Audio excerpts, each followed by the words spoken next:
सबका शुभ हो। जो आज देवाश्रम में उपस्थित हैं और साथ में जो जन ऑनलाइन उपस्थित हैं, सभी का भला हो, सभी का शुभ हो।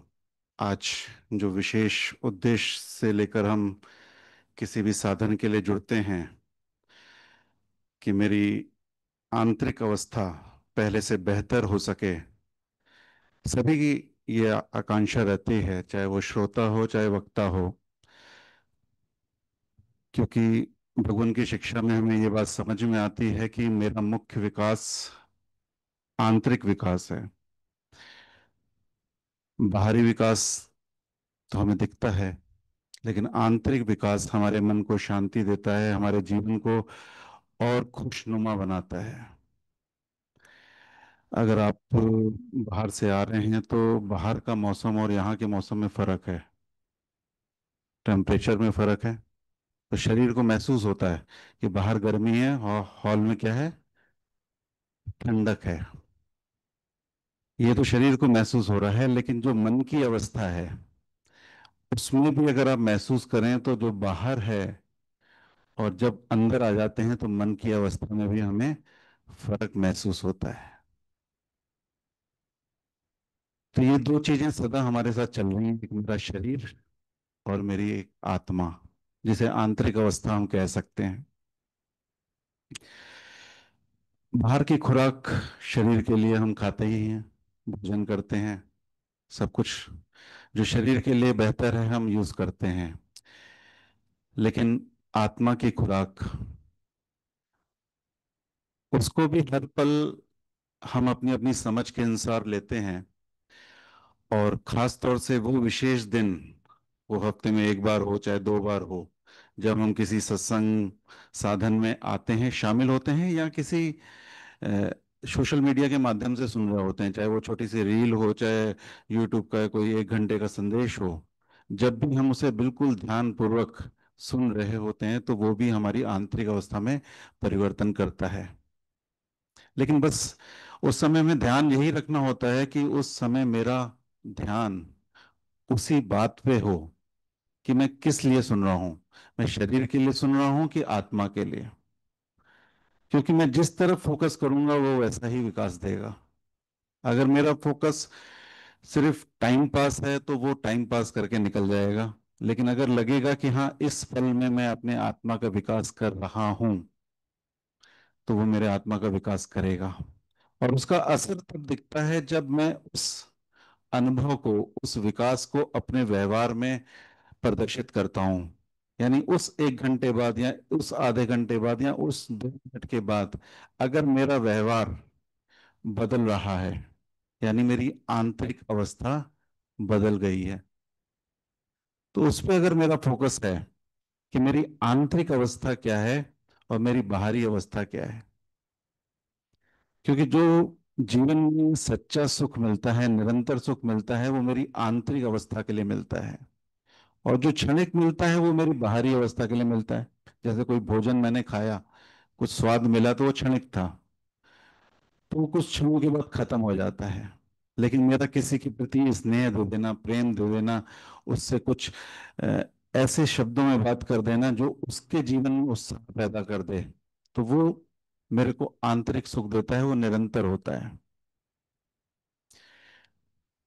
तो जैसा कि आप सभी जानते हैं कि अभी नजदीक में ही संपूर्ण जीवन विज्ञान शिविर इस परिसर में किया गया। आप में से कौन कौन शामिल था उसमें, संपूर्ण जीवन विज्ञान में? और ऑनलाइन में भी काफी जन हैं जो कि संपूर्ण जीवन विज्ञान में अभी शामिल हुए थे। तो वाकई ये जो शिक्षा है जिसके आधार पर वो संपूर्ण जीवन विज्ञान कराया जाता है, वो भगवान देवात्मा की शिक्षा पर आधारित रहता है, देवात्मा दर्शन पर आधारित रहता है, विकासवाद पर आधारित रहता है। और वाकई एक अद्भुत ऐसी चीज हमें उन 4 से 5 दिनों में मालूम पड़ती है जो जीवन में कभी हमने अनुभव नहीं की। जानी तो है, हमने जानी तो है कि मैं शरीर नहीं आत्मा भी हूं, ये सब हम बचपन से जहां समझ आती है तो हम धीरे धीरे जानते हैं। लेकिन वो बात अनुभव में जब उतरती है ना, वो इस वर्कशॉप में हमें समझ में आती है कि वो अनुभव क्या है। कि मैं शरीर से जी रहा हूं कि मैं आत्मा से जी रहा हूं। ये अनुभव संपूर्ण जीवन विज्ञान में हमें निकल के आता है। और वो, मैं कल फीडबैक पढ़ रहा था सभी के, लगभग 35-40 फीडबैक्स थे, तो लगभग सभी के मुख्य फीडबैक में यही था कि आज मैंने खुद को पहचाना। आज मैंने खुद को पहचाना। मैं अपना परिचय बचपन से ही लिख रहा हूँ। जब भी मैं लिखना सीखा हूं तो मैं अपना परिचय लिखता हूँ, चाहे स्कूल की किताबों में, चाहे कॉपियों में, चाहे कोई पूछता है तो बचपन से ही मैं अपना परिचय बताता रहा हूँ।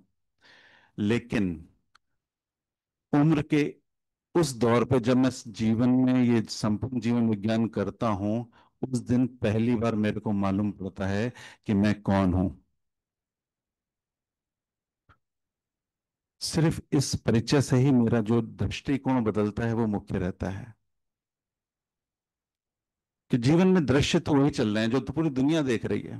पूरी दुनिया देख रही है किस प्रकार से एक गार्डन में फूल खिलते हैं, और वही दुनिया देख रही है किस प्रकार से एक देश दूसरे देश पर गोले फेंकता है।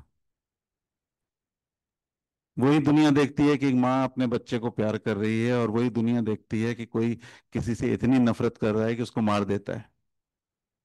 यानी प्रेम और क्रोध का वातावरण हम देख ही रहे हैं। लेकिन मेरे जीवन में क्या उन दृश्यों को देखकर क्या फर्क पड़ता है? मेरा दृष्टिकोण किस तरफ ज्यादा खिंचता है? मैं आपसी वार्तालाप में कौन सी बातों को एक दूसरे से ज्यादा शेयर करता हूं? यह हमें नोट करना है।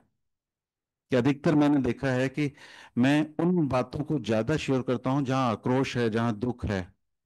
मैं उन बातों को शेयर नहीं कर पाता जहां गुणवत्ता है, जहां स्नेह है। तो मैं क्या उसी जीवन को जीना चाहता हूं? मैं क्रोध के वातावरण को जीना चाहता हूं, तो मेरे मन से वो बातें क्यों निकलती हैं? मेरे मन को वही बातें क्यों घेरी रहती हैं? मैं क्यों भय से जी रहा हूं? उन बातों को मैं जब डिस्कस में लाता हूं, एक दूसरे से चर्चा में लाता हूं, तो क्या हमें नहीं लगता कि वो वातावरण मेरे आसपास घूम रहा है?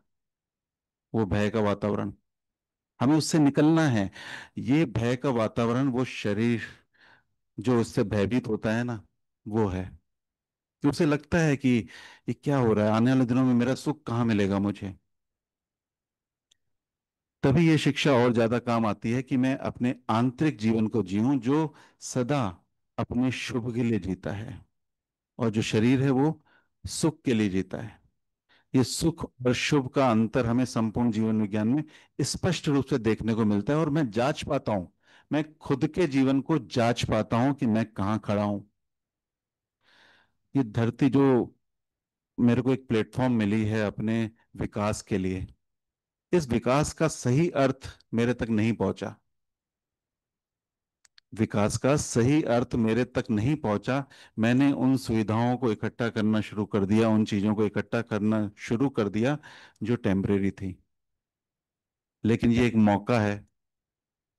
ये मौका है जब गुरु की शिक्षा से हम जुड़ते हैं तो बात समझ में आती है कि मेरा जन्म, मेरा ये मनुष्य जन्म मेरे शुभ के विकास के लिए है। और इस शुभ के विकास में निरंतर सुख छिपा हुआ है। और जब सिर्फ वो सुख को ढूंढते हैं तो उसमें कहीं कहीं शुभ भी है और कहीं कहीं अशुभ भी है।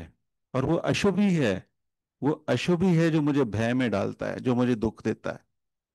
उसको हम जांच नहीं पाते। अब जो चीज हम जांच नहीं पाते, इसलिए पूरी तरीके से उसको जीवन में लागू नहीं कर पाते। तो आज हम सब जहां पर भी इस साधन को अटेंड कर रहे हैं, तो कुछ पल आंखें बंद करके उस अवस्था को जांचने का प्रयास करते हैं। चाहे वो संपूर्ण जीवन विज्ञान किए हुए जन हो या नए जन हो, हम कोमलता से आंखें बंद करके खुद को जांचें। सभी की आंखें बंद हैं।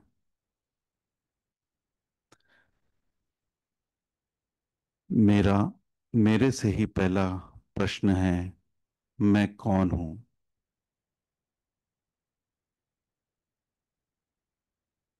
मैं अपने को जानना चाहता हूं।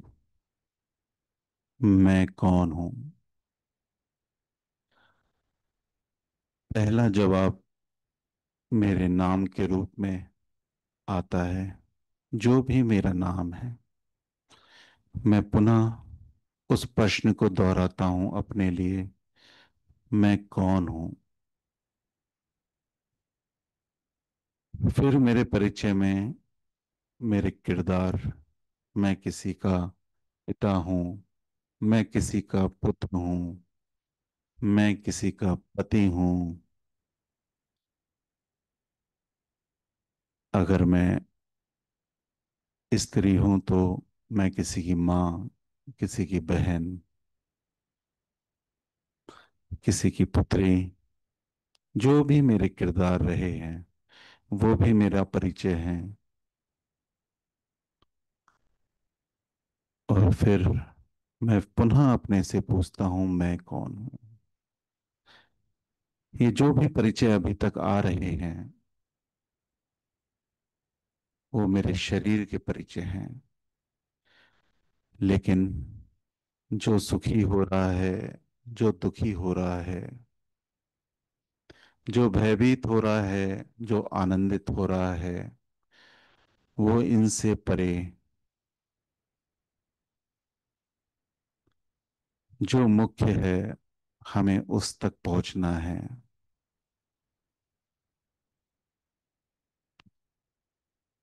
मैं और उसको जानने के लिए निरंतर अपने से प्रश्न करता हूं कि ये जानने वाला कौन है। वो कौन है जो स्थिर है, जो संतुलित है, जिससे मैं संचालित होता हूँ। मेरे विचार, मेरे भाव जहाँ से पोषित होते हैं।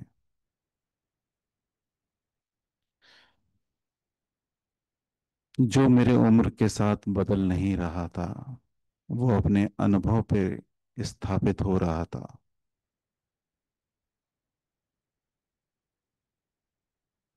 मेरा प्रयास उसी को जानने का है। मैं निरंतर उसके ही प्रयास में हर बात को सुन रहा हूँ।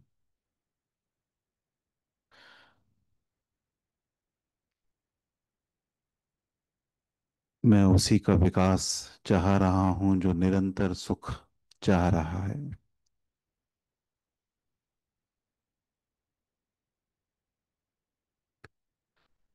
आज इस दिव्य वातावरण में मैं ये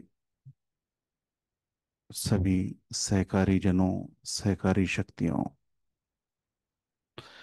गुरु से कृपा चाहता हूं कि मैं इसको जान सकूं और उसको पहचान कर अपने जीवन को और अधिक बेहतर बना सकूं।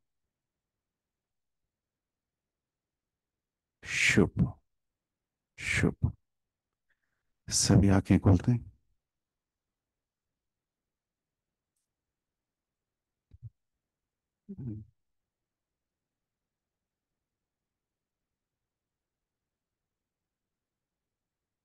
संपूर्ण जीवन विज्ञान जिन्होंने कर लिया है उनको तो बधाई है ही।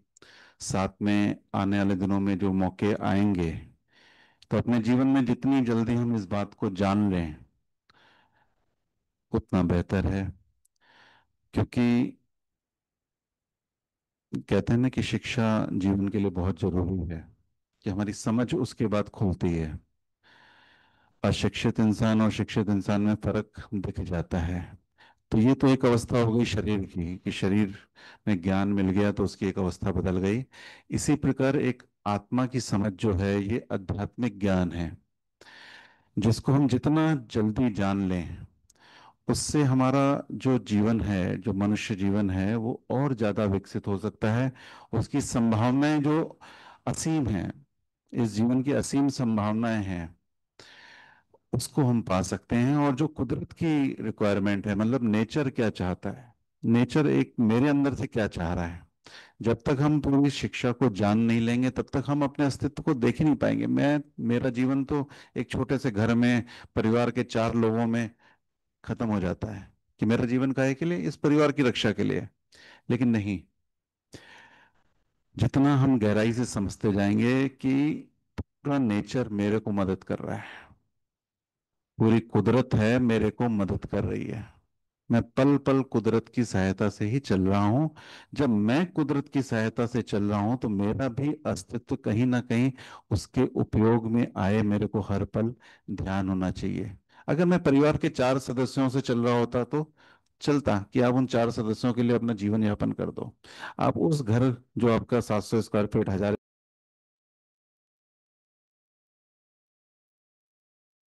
जी, कि अगर मेरा जीवन उस 1000 स्क्वायर फीट घर की बदौलत होता तो मैं उसके लिए जीवन यापन कर दूं, उसको हर साल पेंट करवा दूं, उसका प्लास्टर ठीक करवा दूं।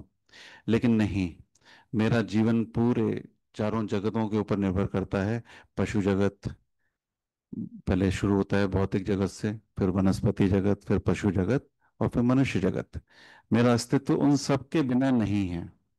इसलिए इस शिक्षा को जानना और जरूरी हो सक जाता है कि मेरा इतना बड़ा सहयोग जो मैं ले रहा हूं अपने जीवन में, तो क्या मैं अपनी तरफ से भी कर सकूं। और वो मेरी आंतरिक अवस्था है। मेरी जब आंतरिक अवस्था इस उच्चतम और शिखर पर होती है ना, तो मैं उस भाव से उन सब के लिए कुछ शुभकामना कर पाता हूँ, उस सबके प्रति कुछ दे पाता हूँ जो मेरे लिए संभव है। तो संपूर्ण जीवन विज्ञान जिन्होंने भी किया, लगभग 30 से 35 पॉइंट्स ऐसे होते हैं जो हमें नियमित जीवन जीने में कुछ बेहतरी प्रदर्शित करते हैं, कुछ बेहतर देते हैं। तो उस पॉइंट्स को मैं आज आप सबके सामने रखता हूं। तो जो लोग कर चुके हैं उनके लिए तो वो एक रिवीजन टाइप का होगा कि उनको वो चीजें याद आएंगी। और कुछ नए लोग हैं जो इस बातों को सुन रहे हैं, तो उनको वो बात पकड़नी है कि ये चीज, जो बात हमने सुनी है, वो अनुभव में कैसे आए। क्योंकि जो 5 दिन का क्लास था उसमें वो चीज अनुभव में आ गई। तो उसके बाद 3 दिन निकल चुके हैं। तो आप फर्क महसूस कर रहे हैं क्या, जो संपूर्ण जीवन विज्ञान कर चुके हैं अभी उन 3 दिनों को में? यहाँ कौन कौन शामिल थे संपूर्ण जीवन विज्ञान में? आपका कुछ अनुभव रहा जो शामिल हुए थे?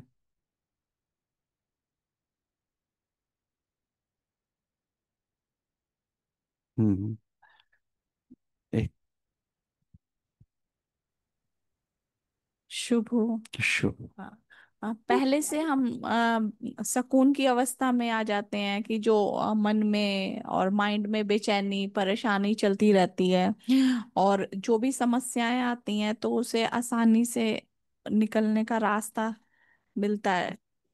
कि नहीं तो फिर उन्हीं समस्याओं में उलझ के रह जाते थे। तो जी। समस्या तो आएंगी तो उनसे निकलना आ जाता है। जी। शुक्र। ऐसा क्यों हो पाता है, इसको पकड़ा आपने? ये अवस्था क्यों आ पाती है? उसमें फिर हम लोग जैसे आप पहले था कि हमें मालूम ही नहीं, कोई समस्या आई है, रोजमर्रा की लाइफ में कुछ ना कुछ चल ही रहा है तो वो उसी में ही हम उलझ रहे हैं कि हमें मालूम नहीं कि उनके सलूशन पे पहुंचना है। हम उसी कारणों में ही है कि हम मुसीबत आ गई हमारे पे, ये परेशानी आ गई घर में कोई भी है। अब उसके सलूशन पे पहुंचते हैं तो वो हल निकलता है। कि उसमें यही बताया जाता है विवेक, जो हमारा जागृत होता है कि हम ढूंढते हैं कि कौन सा इसको हल निकाल सकता है इस चीज का। जी। तो एक्चुअली होता क्या है, नॉर्मल जीवन में हम किसी भी परिस्थिति को स्वीकार करते हैं या अस्वीकार करते हैं। स्वीकार करेंगे या अस्वीकार करेंगे, जो चीजें मुझे मन को भा नहीं रही हैं तो उसको हम अस्वीकार कर देते हैं, और अस्वीकार करते ही वो विषय मेरे मन को परेशान करता रहता है। ये क्यों हो गया, ये क्यों हो गया, ये क्यों हो गया। और उस उलझन में उसका जो रास्ता था, सही रास्ता था, वो मेरे को नहीं मिल पाता। तो संपूर्ण जीवन विज्ञान करने के बाद हमें ये चीज समझ में आती है कि पहले तो इसको हमें स्वीकार करना है कि ये परिस्थिति आ गई, इसको हमने स्वीकार कर लिया। तो जैसे ही हम स्वीकार कर लेते हैं तो वो जो तनाव चल रहा था वो स्टॉप हो जाता है, क्योंकि हमने स्वीकार कर लिया ना। वो दुख भी आया, वो घटना भी हुई, उसको हमने स्वीकार किया पहले। फिर उसके बाद उसके सोल्यूशन पे गए कि इसका रास्ता क्या है। तब हम एक रिलैक्स माइंड से उसके रास्ते को पकड़ पाते हैं, उसको चुनाव कर पाते हैं। इससे वो समस्या जो होती है धीरे धीरे खत्म हो जाती है। और कभी कभी क्या होता है कि घटना ऐसी बड़ी होती है कि हमें स्वीकार नहीं होती, अस्वीकार हो रही है। अब अस्वीकार हो रही है तो मुझे दुख होगा, वो चिंता चलेगी। तो हम उस अस्वीकार को भी स्वीकार करते हैं कि ये बात मेरे को स्वीकार नहीं हो रही, अस्वीकार है, इस अस्वीकार को मैं स्वीकार करता हूँ कि मेरे को ये अस्वीकार है। अब अस्वीकार को स्वीकार करने के बाद बार बार उसका जो विरोध आ रहा था वो विरोध नहीं आएगा कि मेरे को अस्वीकार है। फिर उसके बाद जो सोल्यूशन है उस तरफ आप जा पाते हो ना। तो अधिकतर आप देखोगे हमारा जीवन उन विचारों में, उन तनाव में, उस नेगेटिविटी में निकलता चला जाता है जो मेरे दुख का कारण है। तो ये संपूर्ण जीवन विज्ञान से ये अनुभव निकल के आता है। ठीक है। और कोई शेयरिंग? ऑनलाइन में भी कोई अगर ऐसा विचार है तो शेयर कर सकते हैं। सुबह श्रीमान जी।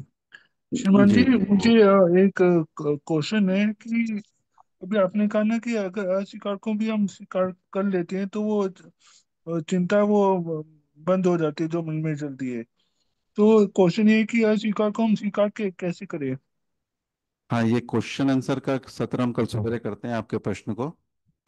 अस्वीकार को स्वीकार करना है तो बस स्पष्ट है कि अस्वीकार हो रहा है, मतलब उसका दुख नहीं मनाना है, अस्वीकार हो रहा है। कोई चीज अस्वीकार हो रही है तो बस आपको ये नोट करना है कि ये मेरे को अस्वीकार है, एक लाइन में बस। उसका दुख जो आता है ना वो बार बार उसको याद नहीं करना है, अस्वीकार करके अब इसका कोई रास्ता है क्या, तो रास्ते को ढूंढना है। अगर रास्ता है तो उस पर चलना है, नहीं है तो उस चैप्टर को क्लोज कर देना है। उसमें कंटिन्यू हम जो उसके पीछे भागते जाते हैं ना, उसमें भागना नहीं है। क्या अस्वीकार हो रहा है, अस्वीकार हो रहा है, अस्वीकार, अस्वीकार, नहीं, बस अस्वीकार हो रहा है, डेक्स ऑल। अब नेक्स्ट पे हम चलते हैं। उस पर रुकना नहीं है ना, तो उसी एक छोटे से गम पे हम रुक के आगे आने वाली खुशियों को भी अनदेखा कर देते हैं। ठीक है ना, इस पे आप काम करेगा। जी। अंजू जी। हाँ जी। जी मेरी शुभ। आवाज आ रही है? जी जी आ रही है। हाँ। सदैव की जय, शुभ हो। मुझे देखिए। लगा है कि स्वीकार या अस्वीकार में हम डिसाइड कर सकते हैं कि क्या मेरे लिए ठीक है, नहीं है, तभी हम्म, स्वीकार करें या अस्वीकार करें। तो जी हम समझ के किसी चीज को छोड़ें या समझ के किसी चीज को अपनाएं तो वो ज्यादा हमारे लिए हितकर होगा। तो उसके हम्म, लिए ये अटेंड करने से हमारा एक पर्सपेक्टिव बनता है कि जी हम उसको देख के समझ सकते हैं। जैसे हम दूर से किसी चीज को पहली मंजिल पे जैसे खड़े हैं और नीचे बच्चे झगड़ रहे हैं या पार्क में कुछ हो रहा है, तो हम सामने खड़े नहीं समझ सकते, लेकिन ऊपर से देख रहे हैं तो सारी स्थिति को समझ सकते हैं। तो पर्सपेक्टिव बनता है तो हम बेटर समझते हैं। तो इसी तरह यहाँ अटेंड करने से हमारा एक पर्सपेक्टिव बनता है कि कौन सी चीज स्वीकार करने योग्य है और कौन सी अस्वीकार करने योग्य है। हम क्यों अस्वीकार करें या क्यों किसी चीज को स्वीकार करें, ये हम समझ के निर्णय ले सकते हैं। इन्फॉर्म्ड चॉइस हो, ना कि अंदाजे से कि चलो ये सुख कर नहीं है तो छोड़ दो या सुख कर है तो ले लो। कि हम समझ के जो है चॉइस कर सकें। हाँ, धन्यवाद। शुभ हो। ना अस्वीकार करना समझ के साथ ही होता है, ऐसा ही नहीं कि घटना घटी आपने स्वीकार कर लिया, वो समझ के हिसाब से ही होता है। ठीक है, चलेगा। ठीक है, मैं बात कर रहा था कि जो पॉइंट्स हमें समझ में आते हैं कि संपूर्ण जीवन विज्ञान में हमें ये चीज स्पष्ट होती है कि हमारा जीवन का जो लक्ष्य है कि उच्च भावों को पोषण देना है। जितने भी हमारा जीवन उच्च भाव और निम्न भाव के बीच में चल रहा है, कभी उच्च भाव भी आते हैं, निम्न भाव भी आते हैं। उसको प्रैक्टिकल हम अपने जीवन में देख सकते हैं कि किसी बात में हमारा आशीर्वाद निकल रहा है, किसी में क्रोध निकल रहा है, किसी में हमें ऐसी खुशी हो रही है और हम बधाइयां देने जा रहे हैं, धन्यवाद देने जा रहे हैं, और कहीं हमारी ईर्ष्या पैदा हो रही है, घृणा पैदा हो रही है। ये हमारे जीवन में दोनों चीजें आती रहती हैं, आती जाती रहती हैं। लेकिन अब हमारा जो आंतरिक विकास हो रहा है वो किस पे हो रहा है, हमारे उच्च भावों पे हो रहा है। और जो उसका विनाश हो रहा है कैसे हो रहा है, आंतरिक अगर दुख आ रहा है तो किस पे आ रहा है, ईर्ष्या पे आ रहा है, घृणा पे आ रहा है। तो इस शिविर के बाद हमें ये चीज स्पष्ट हो जाती है कि मेरा सुख, निरंतर सुख जो आधारित है किस पे आधारित है, हमारे उच्च भावों पे आधारित है।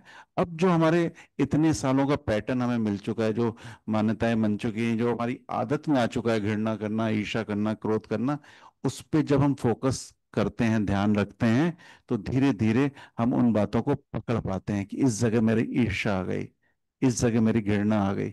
तो जब हम पकड़ पाते हैं तो उसको निकाल पाएंगे। जैसे आप देखेंगे कि घर में हेलो। हम। हाँ श्रीमान जी। जी हाँ, बड़ा अच्छा विषय चल रहा है। मैं भी एक लाइन कहना चाह रहा हूँ जी इस जी विषय में। स्वीकार अस्वीकार का आधार क्या है? किस चीज को हम स्वीकार करते हैं जो हमारे अनुकूल नहीं है?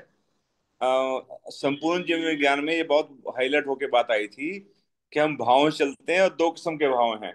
हमें धीरे धीरे इसका अनुभव करना है कि भावों को ढूंढना है कि अस्वीकार भी कर रहे हैं तो दूसरे के निम्न भावों के कारण उसको अस्वीकार किया। वो मेरे प्रति गलत निगाह रखता है, वो मेरी हानि करना चाहता है, उसका भाव सही नहीं है, इसलिए मैं उसको रिजेक्ट कर रहा हूँ।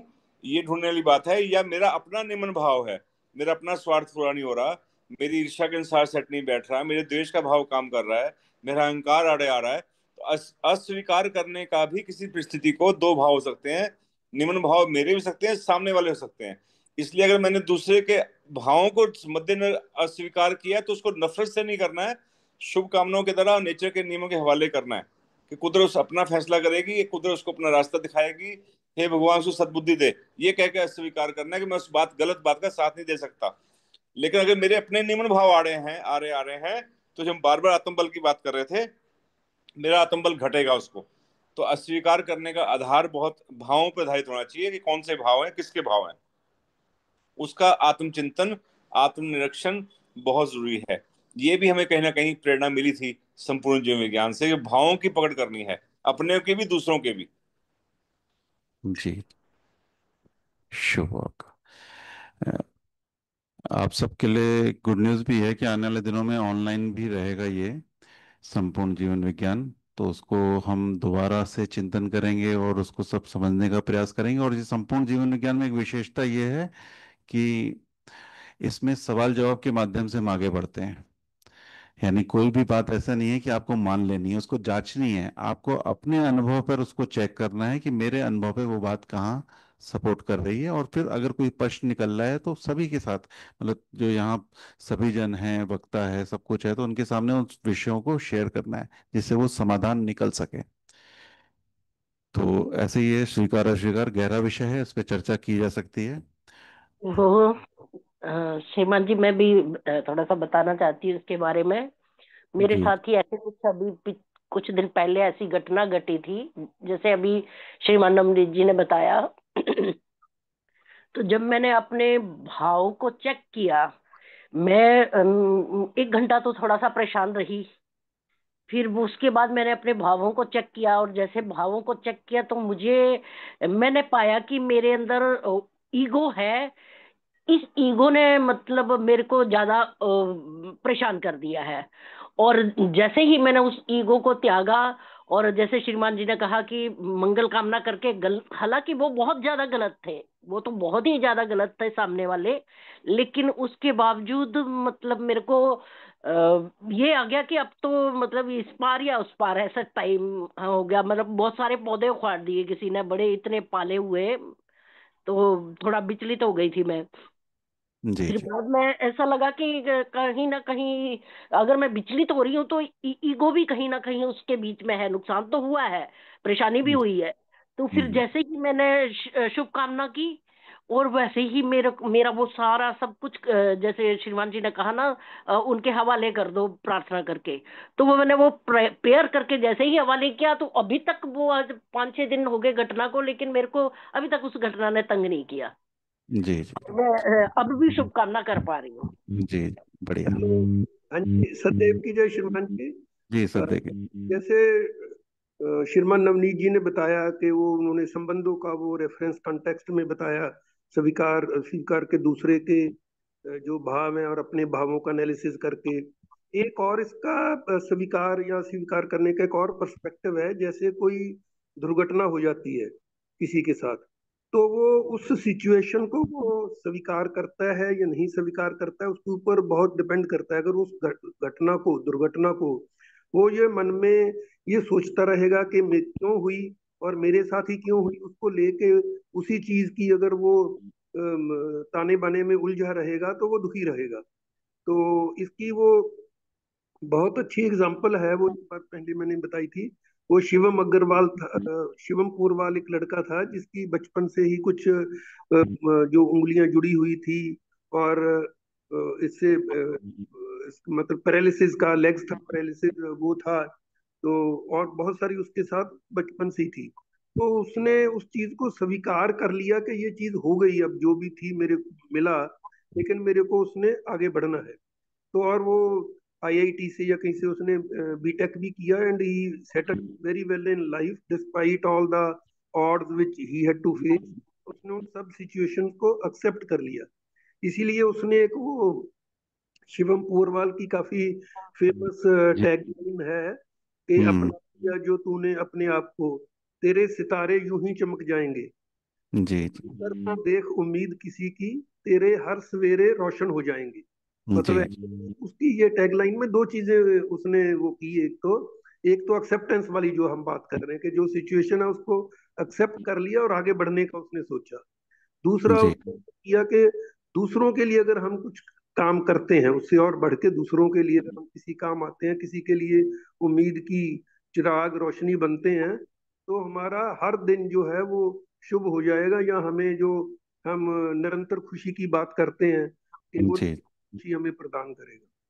धन्यवाद। धन्यवाद। शुभ हो।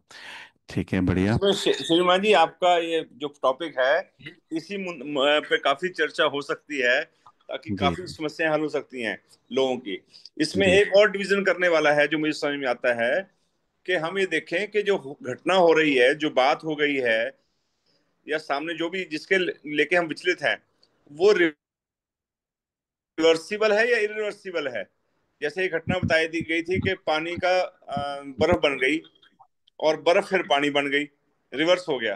तो अगर तो बर्फ बनी है, तो हम उम्मीद कर सकते हैं पानी बनेगा, तो हम शुभकामनाएं भी कर सकते हैं, थोड़ी देर के लिए इस बात को अस्वीकार कर सकते हैं कि हे भगवान सो सद्बुद्धि दो, ठीक होके वापस आ जाए, ये बर्फ बन गई है, पानी फिर बन जाए।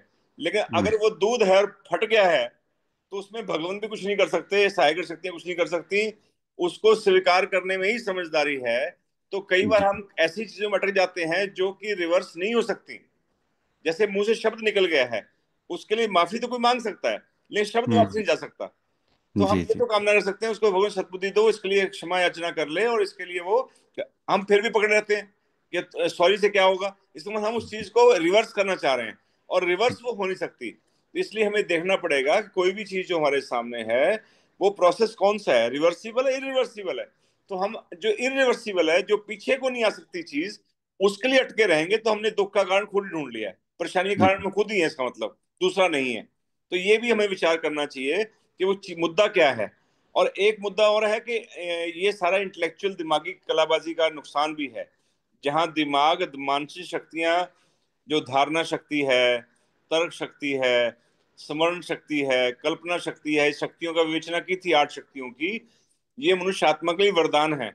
लेकिन इनका अति प्रयोग किसी एक दिशा में बिना अच्छे भावों के हमें बहुत कष्ट में डालता है। ये ऐसा बैठा तो बैठा क्यों, इसने देखा तो ऐसे देखा क्यों। तो हम इतना एनालिसिस करते हैं चीज का, इतने एनालिसिस की आवश्यकता नहीं है, मेरा मानना है। दूसरा सामने वाला क्या कर रहा है, नेचर के नियमों के अनुसार उसका भला बुरा विकास विनाश अपने आप होगा। मैं हमदर्दी प्यार तो कर सकता हूँ, उसके लिए मंगल कामना कर सकता हूँ, ये उसका ठेका अपने ऊपर ही लेना सारी बात का, कि सारी चीज अपने पे ओढ़ के बैठ जाऊं मैं। तो इसलिए इसका तो मुझे मैं रोग है मेरा अपने आप में, कि मैं बीमार रहना चाहता हूँ, दुखी रहना चाहता हूँ, मुझे अट्रैक्ट करना है, दुख किसी बहाने ढूंढ रहा हूँ कि दूसरों को सबकी समस्या लेके बैठ गया मैं। इसलिए अपने अपने नेचर के हवाले करो, सबको छोड़ो अपने हाल पे, जितना कर थोड़ा बहुत कंसर्न रखा ठीक है, इतना हमदर्दी प्यार रख लिया, लेकिन इतना जी। इन्वॉल्व ना हो जाए, इतना एनालिसिस ना करें। इसलिए over thinking itself is a problem.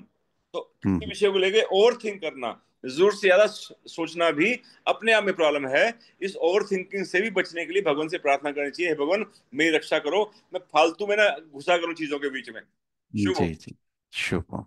तो ये जो भी सुन रहे हैं वो जरूर अपनी जीवन की घटनाओं पे इस पे करके देखें, करके देखेंगे तो उसको हम ज्यादा बेस्ट अनुभव कर पाएंगे कि करना क्या है। ये संपूर्ण जीवन विज्ञान की बात कर रहा था, ये मैंने पहले टॉपिक को छेड़ा अभी। ठीक है ना, एक टॉपिक को छेड़ा है तो लगभग अब 15 मिनट मेरे पास पड़े हुए हैं, और 32 टॉपिक हैं। तो जब साधन को इस रूप में लेते हैं, वर्कशॉप के रूप में, तो सारे विषय हमारे जीवंत हो जाते हैं अंदर, एक तो सिर्फ हम सुनते हैं, जब सत्संग सुनते हैं ना हम सिर्फ सुनते हैं, वो जीवंत नहीं हो पाते। जब चर्चा का विषय बनता है तो वो जीवंत होने की पूरी संभावना होती है। तो तो ये एक पहला टॉपिक था। और दूसरा जो हम बता रहे थे कि हमें उच्च भावों को पोषित करना है, उस पर फोकस करना है, और निम्न भावों पर नजर रखनी है। यानी निम्न भाव एक दिन में चले जाएंगे ऐसा नहीं। संपूर्ण जीवन विज्ञान आपने 5 दिन किया, उसके बाद सेकंड डे से निम्न भाव चले गए, ऐसा नहीं होगा। आपको नजर रखनी है कब ये आ रहे हैं। जैसे घर में हम करते हैं ना, सफाई करते हैं, उसके बावजूद आप देखोगे काकरोच और ये सब जो चीजें आ जाती हैं, तो हम नजर रखते हैं कि कहाँ गया, फिर स्प्रे लाएंगे उसको मारेंगे। नजर होगी तो चीजें खत्म हो सकेंगी। ऐसे ही हमारे निम्न भाव आएंगे, बार बार आएंगे, उस पर हमें नजर रखनी है। और नजर रखेंगे तो उसका असर कम हो जाएगा। और एक बहुत ही विशेष बात आई थी कि ऐसा लगता है कि जब हम ज्ञान ले रहे होते हैं ना, कि मैं अकेला हूं, मैं अकेला कैसे सामना करूंगा। नहीं, आप दो हो। एक आपका शरीर है जो घटनाओं के साथ जी रहा है, और एक आपका विवेक है, आपकी समझदारी है जो इस समझ को अपने माध्यम से क्रिया में बदल रही है। आपका व्यवहार लोगों से बदल रहा है, तो वो घटनाएं धीरे धीरे बदलती जाएंगी। आपको मालूम भी नहीं पड़ेगा कब आपका जीवन इस दुनिया से दूसरी दुनिया में चला गया। यानी जो हम कभी बोलते हैं ना, जीवन नरक हो गया है, आता है, कई बार आता है कि लोग ध्यान नहीं रखते, इस प्रकार की घटनाएं मेरे से ही क्यों होती हैं। कब ये विचारधारा आपकी बिल्कुल बदल जाएगी, आपको मालूम ही नहीं पड़ेगा, घटनाएं भी बदल जाएंगी, व्यवहार बदल जाएगा, सब कुछ बदल जाता है। जब हम उच्च भावों पे अपने जीवन को ढालते हैं ना, तो हमारे आसपास ऐसे ऑरा बनने लगता है। हमें जो सहायकारी शक्तियां हैं वो मदद कर पाती हैं। ना तो अधिकतर नकारात्मक विचारों में हम रहते हैं ना, जो सहायकारी शक्तियां हैं ना, वो पहुंच नहीं पाती, वो मदद नहीं कर पाती। तो इसलिए हमें उच्च भावों पे जीना हमारे लिए इसलिए भी महत्वपूर्ण है। और एक बहुत ही विशेष जो श्रीमान जी हमेशा ही बोलते आए हैं, life is a beautiful gift. हम सब मानते हैं ना, जीवन सबसे बेहतरीन तोहफा है, मानते हैं। तो संपूर्ण जीवन विज्ञान में बहुत अच्छा सा निकल के आया था कि जब हमें गिफ्ट मिलती है तो हमें खुशी होती है। तो ऐसे ही जीवन हमें मिला तो हमें खुशी हुई। तो समझ लें कि हमारा जन्मदिन था तो उसमें हमें गिफ्ट मिला, और वही गिफ्ट हम रोज खोल रहे हैं। सेम गिफ्ट को हम रोज खोल रहे हैं, रोज खोलते और खुश होते और पैक कर देते, फिर दूसरे दिन खोलते फिर पैक कर देते। तो क्या मेरी खुशी कम होती जाएगी, बढ़ती जाएगी? हम्म, कम होती जाएगी। तो हम बोल रहे हैं life is a beautiful gift, यानी लाइफ की खुशी भी कम होती जाती है। होती है, होती है ना। तो इसीलिए तो हम कुछ फिर नया करने का सोचते हैं, चलो आज घूम के आते हैं, आज फिर कुछ खरीदारी करके आते हैं कहीं बाहर। रूटीन लाइफ से हम बोर हो जाते हैं, होता है ऐसा। जो जो गिफ्ट है वो गिफ्ट हमारे लिए बोझ बन जाता है। तो ऐसा क्या हम करें कि जो life is a beautiful gift है, वाकई हकीकत में है, चारों जगतों में सबसे बेस्ट मनुष्य का जीवन है, हम हाँ सबके लिए श्रीमान जी, वही। श्रीमान जी। जी एक minute. Life is a beautiful gift and every day is a new life. आज का दिन जो मुझे मिला है, कल तो मैं मर गया था। जो सोया आदमी होता है मरे के बराबर ही होता है, सांस चल रही होती है बस, कुछ पता नहीं होता उसको। When the morning becomes, when I get up, it is a new life. तो आई एम टू से the daily new life which I get, that is a gift. आज हम्म। तोहफा है। जो मुझे आज का जीवन मिला है वो मेरे लिए तोहफा है। मुझे उसको सफल करना है। इस एंगल से देखेंगे तो बोरियत नहीं होगी, हर चीज आपको अच्छी लगेगी फिर। तो बहुत ज्यादा खरीदारी की, बहुत ज्यादा चेंज की थोड़ी जरूरत पड़ेगी, बहुत ज्यादा जरूरत नहीं पड़ेगी, है ना। तो जी जी। रोजाना को वेलकम करना है, बाय बाय लास्ट डे को करके नेक्स्ट डे को वेलकम ही करना है। आज नए चैलेंजेस हैं, नया माहौल है, नए लोग मिलेंगे, नई बात होगी, नई शुभकामनाएं होंगी, नया को प्रोजेक्ट सोचोगे इस भले का। देखता हूँ मेरे को मैं किसके काम आ सकता हूँ, किसके लिए मंगल कामना कर सकता हूँ, किसकी हीलिंग कर सकता हूँ, जी किसको अच्छी बात जी। बता सकता हूँ। तो let's try to on focus on new projects, new things, है ना। और फिर एक बात और जो बच्चों को सिखाते हैं हम, हमें खुद को सीखनी है। आज एक मौका है कल से बेहतर सोचने का। जितना मैं अच्छा जीवन कल जिया है उससे और अच्छा जीऊं मैं, अपने भावों को और अच्छा करूं। मैंने अपने भावों को, जो नेगेटिव भाव इमोशंस को कल नकेल डाली थी, आज उनका दम घोट देना है। आज आज गुस्से की बारी नहीं आने देनी, आज ईर्ष्या की चिंता चलने देनी, ऐसी की तैसी इसकी। तो नया प्रोजेक्ट मिल गया, नया काम मिल गया, है ना, भावों के अंदर शुभ हो। तो लाइफ बोरियत के लिए नहीं है।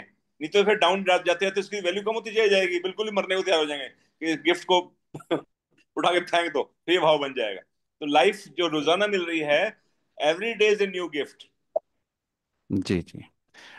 तो हमें रोज रोज उन बातों को देखना है कि नया क्या संभावना हम कर सकते हैं। जब हम उच्च भाव से जीते हैं ना, तो वो संभावनाएं हमें दिखती हैं। जब हम निम्न भाव से जीते हैं तो नहीं दिखती। आज किसी के प्रति मेरे को घृणा आ गई, और वो सदस्य ऐसा है जो रोज आने वाला है। जैसे समझ लो, घर की बाई समझ लो।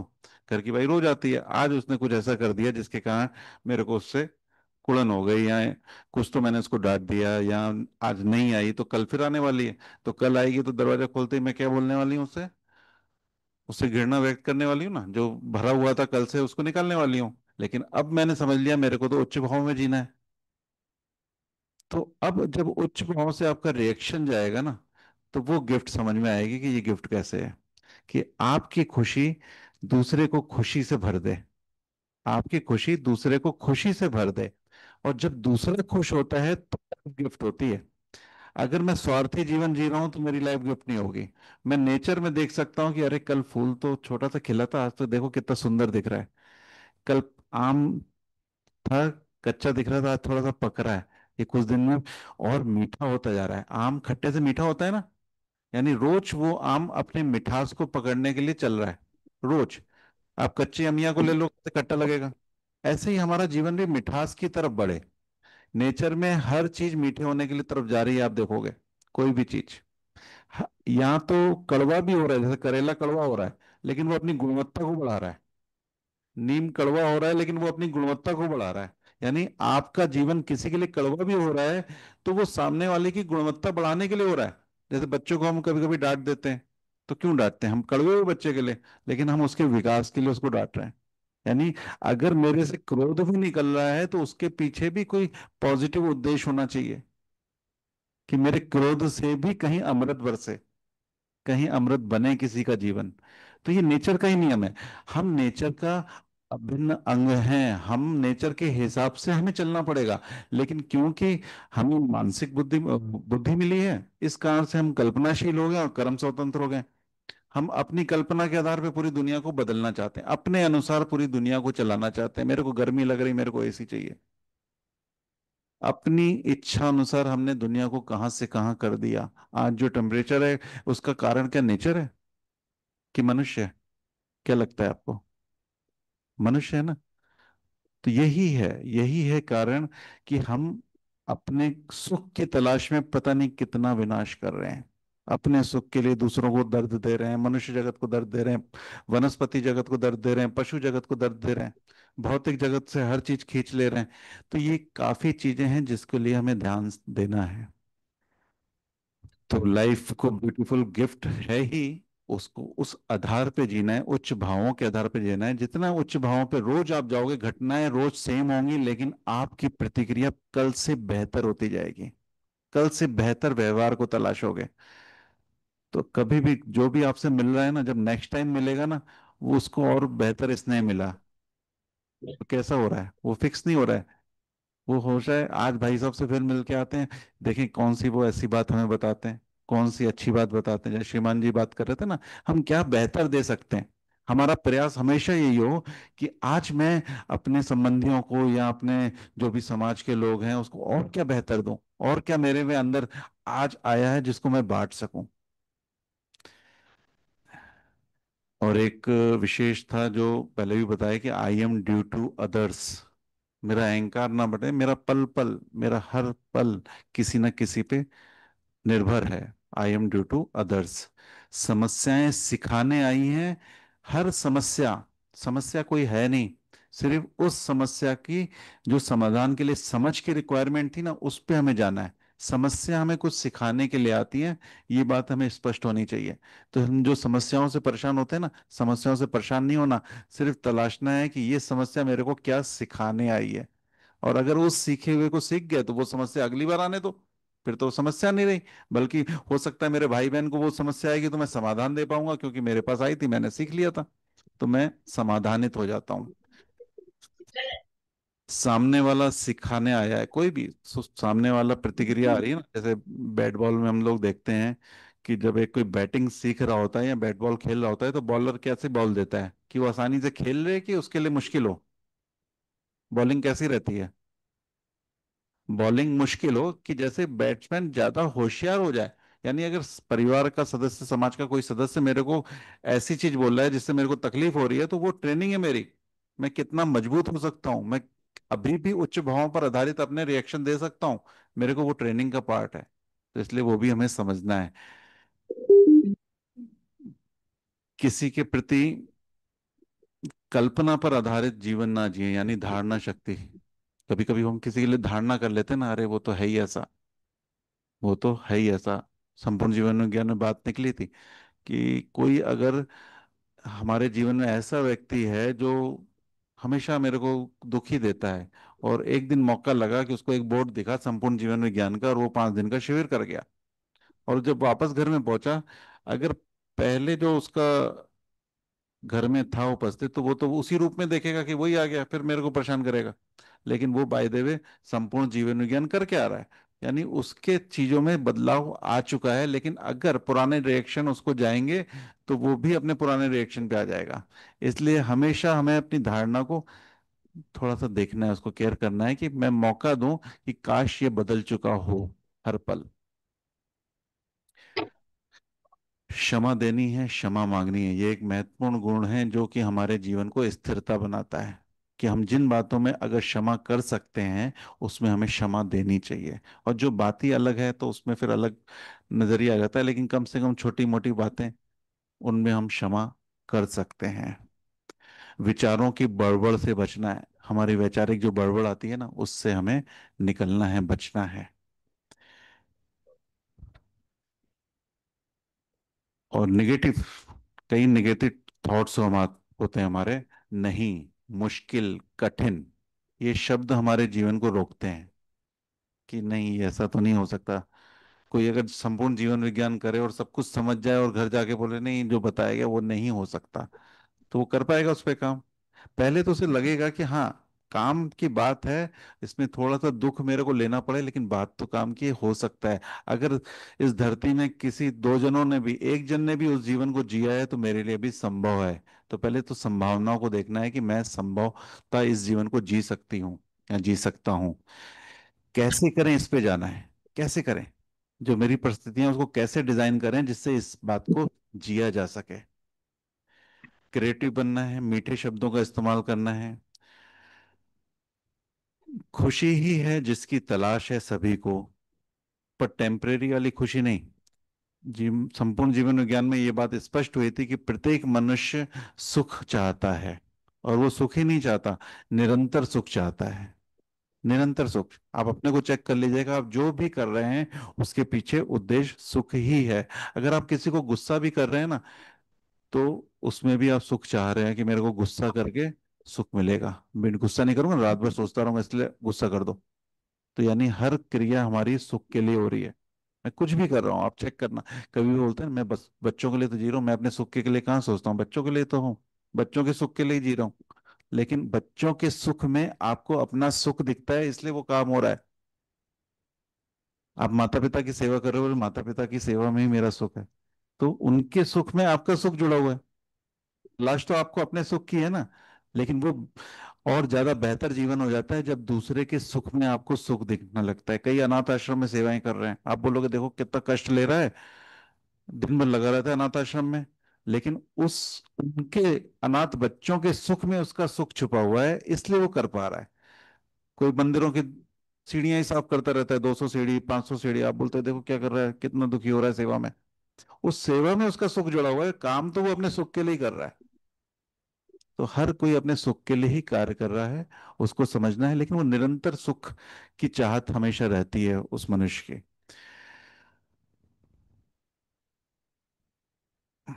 और जो भी हमें एक बेटर लाइफ की कॉपी बनाने को बोला गया, तो हम सभी को बनानी चाहिए। अगर हमने नहीं बनाई है, हमें खुद भी बनानी चाहिए। शुरू में मैं बताता तो था, लेकिन खुद नहीं बनाई थी। लेकिन अब पिछले कई दिनों से मैंने अपनी खुद की कॉपी बनाई है, जिसमें मैं काम कर रहा हूँ। तो दिखता है कि सिर्फ बताना ही नहीं, खुद काम करते हैं तो उस पर रिजल्ट हमें आता है। हम सब बड़े तो हो गए हैं, लेकिन हमें खुद के उच्च जीवन की एक कॉपी बनानी चाहिए, जिसमें हम कौन से उच्च भावों को मैक्सिमम जीते हैं, वो लिखना है। कौन से उच्च भाव मैं जी पाता हूँ, मैं धन्यवादी हो पाता हूँ, धन्यवाद दे पाता हूँ, मैं श्रद्धा व्यक्त कर पाता हूँ, मैं सभी का सम्मान करता हूँ। ऐसे उच्च भाव कौन कौन से मेरे जीवन में, उसे नोट करें। और जाने अनजाने कौन से निम्न भाव मेरे जीवन में आते हैं, उसको भी पेज नंबर 2 में नोट करें कि निम्न भाव कौन कौन से आ जाते हैं। हम समझदार हैं, हमें लगता है हमें नहीं आते, लेकिन दिन भर में आप देखोगे कितनी बार आते हैं। और जब जब निम्न भाव आएगा मुझे दुख देकर जाएगा।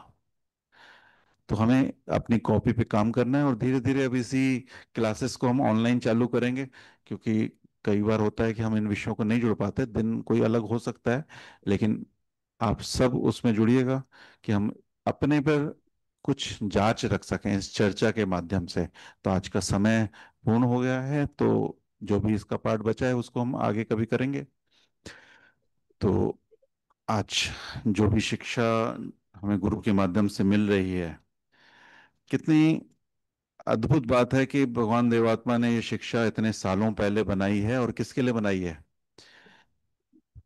एक मनुष्य के लिए। मतलब इस धरती में जो मनुष्य रह रहा है, प्रत्येक मनुष्य के लिए ये बात है कि अगर प्रत्येक मनुष्य इस बात को जी जाता, यानी 100 सालों का प्रयास अगर ऐसा होता कि प्रत्येक मनुष्य को ये बात मालूम पड़ चुकी होती, तो जो आज युद्ध हो रहे हैं, परिवार नहीं संभल रहे, समाज में झगड़े चल रहे हैं, एक दूसरे से द्वेष है, सब खत्म हो चुका होता। तो ठीक है, आज हमारी पारी है, तो हम इस बात को कितना जान पाते हैं, जी पाते हैं और आगे बढ़ा पाते हैं। 3 स्टेप हैं, पहले तो खुद पे काम करना है, फिर परिवार पे करना है, फिर समाज पे करना है। धीरे धीरे ये बात फैलती है, वक्त लगता है। तो इसी शुभकामना के साथ आज भगवान को धन्यवाद भी करते हैं।